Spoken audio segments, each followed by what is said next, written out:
Kaya para kang, kung umasta ka, para kang attack dog. Alam mo na attack dog. Ulol na aso, pag nakaamoy ng pera, kumakagat. Parang ganun na ang tsura mo sa, hindi ka na spokesperson ng Malacanang. So, umayos kayo dyan. Spokesperson supposed to be a professional, hindi attack dog. Ako kayo magsalita, i-check nyo muna kung totoo. Puro kasinungalingan yung panira nyo sa akin. Sasagutin ko sa isa. Kung babanatan nyo ako ng mga kasinungalingan, babanatan ko kayo ng doble. Hindi ako plastic. Meron na akong gustong sagutin ang bato ng Malacanang.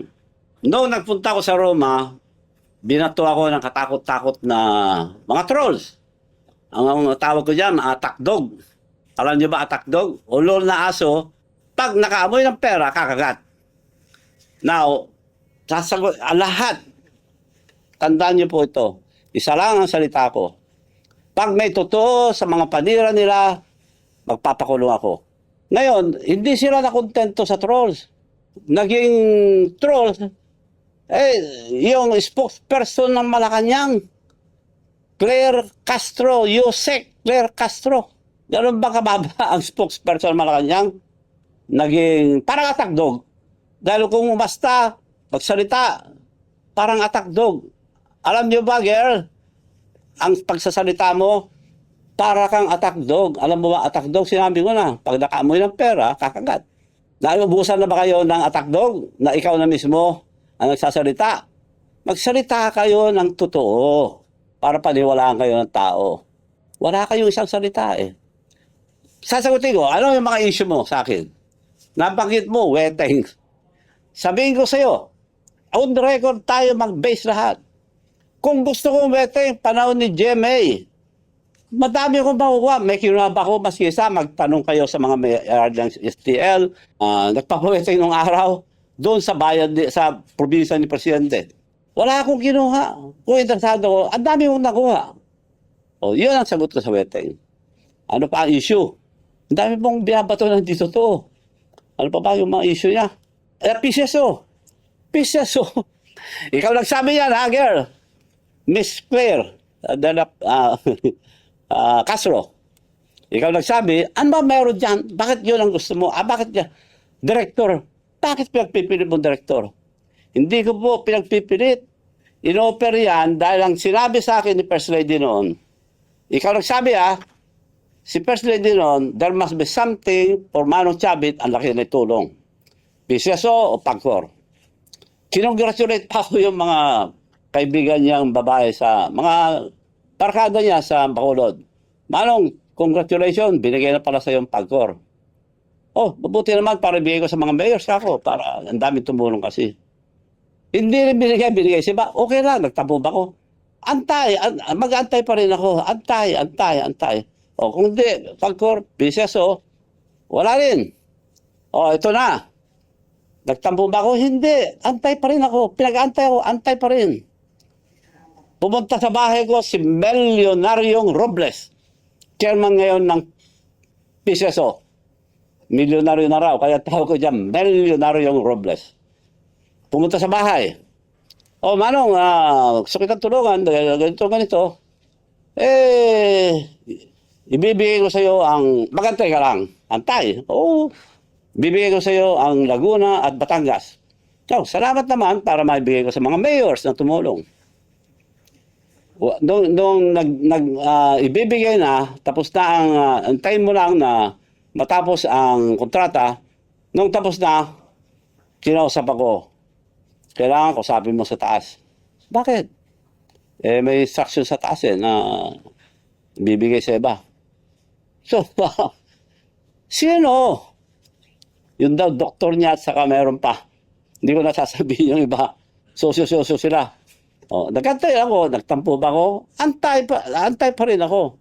Antay lahat ang sinabi. 3 taon na ako pinag-antay. Antay Marcos na ako. Pinag-antay ako eh. So, yun ang sagot ko sa PCSO. Wala akong interest, girl. Sa PCSO, director lang. Na sinasabi mo, interest. Anong pinag-interesan mo dyan? Sila nag-offer niya, director lang. Dahil yun ang bakante noon. Isa-isa, nag-appoint. Oh, Meron naman na point.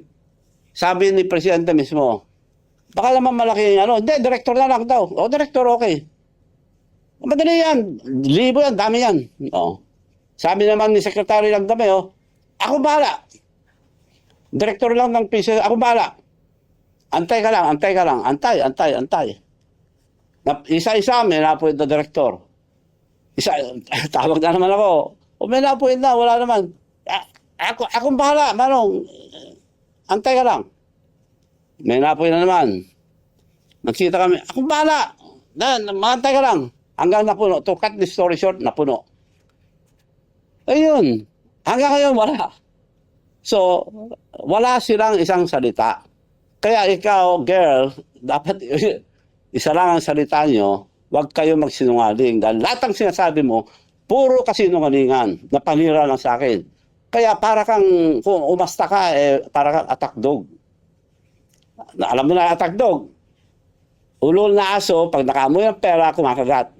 Parang gano'n na ang tsura mo sa, hindi ka na spokesperson ng Malacanang. So, umayos kayo dyan. Spokesperson supposed to be a professional, hindi attack dog. Bago kayo magsalita, i-check nyo muna kung totoo. Puro kasinungalingan yung panira nyo sa akin. Sasagutin ko sa isa. Kung babanatan nyo ako ng mga kasinungalingan, babanatan ko kayo ng doble. Sa susunod, papakita ko, senator pa lang, ang presidente, may kaso na, yung Napoles, dinemanda na siya. Nakademanda siya. Iyon ang on record. Ako, binabato nyo, puro haka-haka, puro sali-salita na hindi totoo. Ito, pag nagsabi ako totoo, sinong may kaso? Nademanda si Senator Bongbong Marcos. Panahon ni Napoles, kasama siya ron. Sabi ko to, hindi ko sinasabi to dahil lang sa kasinungalingan mo, sasabihin ko lang to. Sige, magsinungaling pa kayo. Eto. Bongbong Marcos sued for plunder over pork barrel scam. Ayan ang nakarecord. Madam Spokesperson. Eto. Girl, tingnan mo ito, girl. Ito. Bongbong Marcos sued for plunder. Plunder filed versus Bongbong Marcos over 205 pork barrel scam. Yan ang record. Hindi ko na sana ilalabas to, pero girl, ikaw nag-umpisa, tatapusin ko. Pagsalita kayo, yung totoo. Ako, sasagutin ko kayo, puro totoo ilalabas ko. So, yun lang po ngayon. Marami pa kayong maririnig. Antayin natin yung mga tagdog. Puro kasinungalingan. Ulitin ko po, kung may katotohanan, yung mga sinasabi nyo sa akin, magpapakulong ako. Hindi ako gagaya yun, nagsisinungaling. So, kontento ka na, girl? Na wala akong interest sa PCSO, sila na nga ako. Pinag-antay-antay ako. 3 taon ako nag-antay. Now, you cannot blame me. Antay-Marcos na ako, pinag-antay na ako. Silang gumawa sa akin Gumastos ako. Tinulungan ko sila. Araw-araw kami lang lumalabas. Unang labas pa lang, Presidente, inisulto na ako sa Japan. Sinabi ko na yun, ulit. Binati lahat na nasa presidential table, pinalala pa yung anak niya, Sandro, Dad, Manong Chavez here. Hindi ako pinansin. Bastos yun, pero hindi ako nagtampo, kinausap ko pa rin sila. Nasaktan ako? Of course, nasaktan ako. Dahil tao lang ako, hindi ako plastic. So, girls, tandaan mo ito. Dahil kasama ka na sa nag-atake sa akin, sasagutin kita maski sa anong sabihin mo. Pero magpakatotoo kayo. Marami akong ilalabas. Totoo lang lahat. Ito na mga kababayan, talaga namang palaban na po ngayon si Manong Chavez Singson.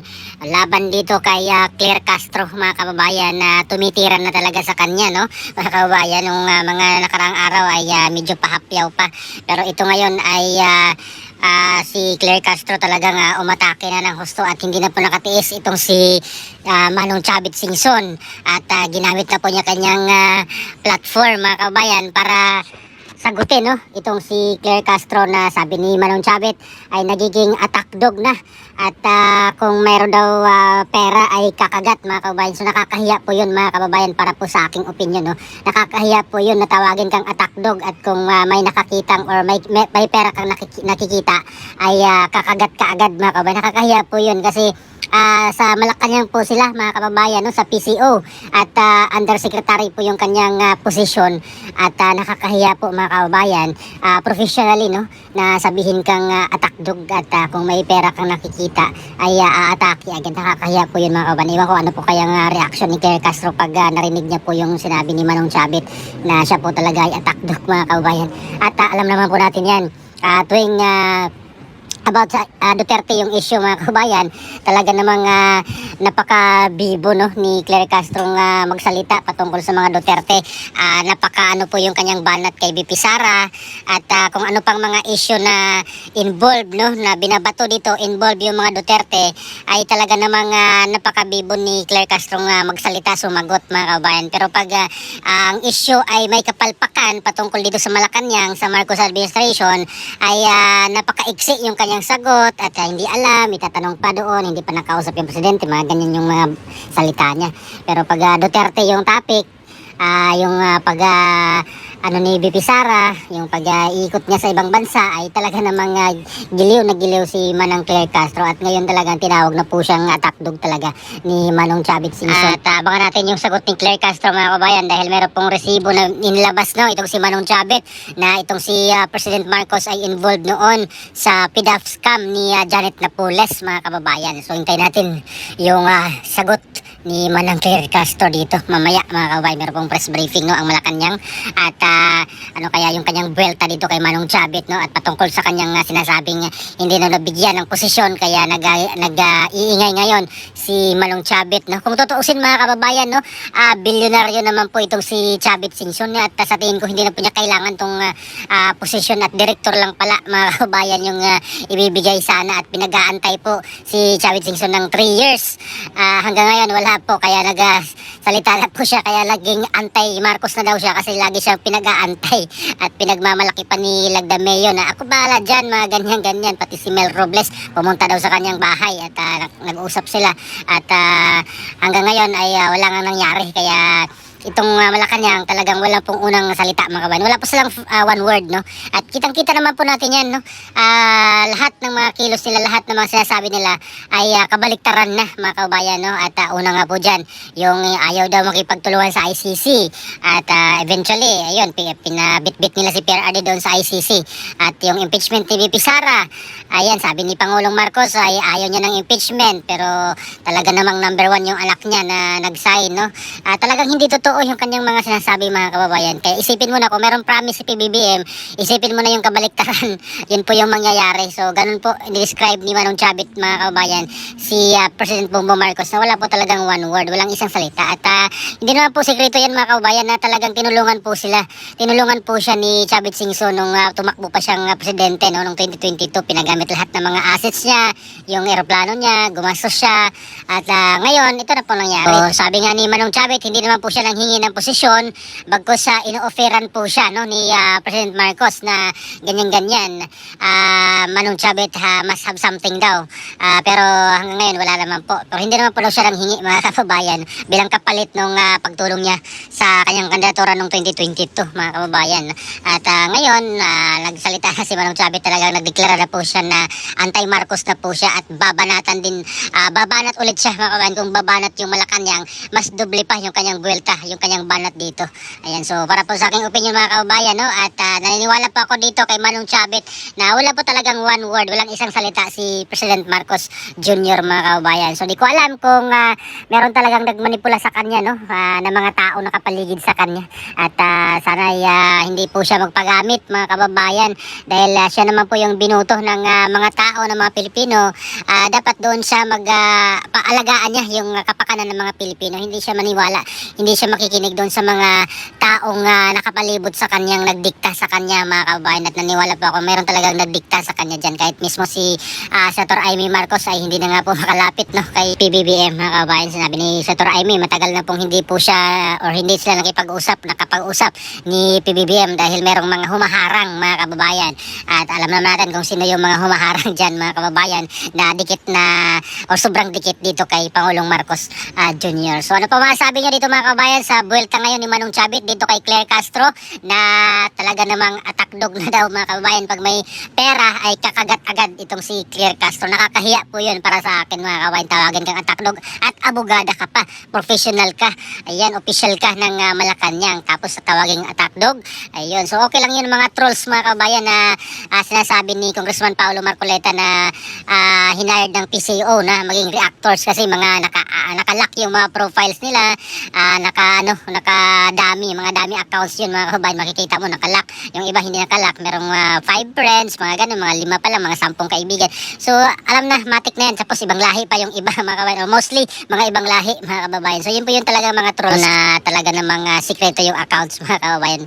Halatang halata naman na puro-puri yung kanilang ginagawa, kababayan. So please comment down below kung ano ba masabi nyo dito, no, sa sinasabi ngayon ni Manong Chavit. Please comment down below. Maraming salamat. God bless po sa ating lahat.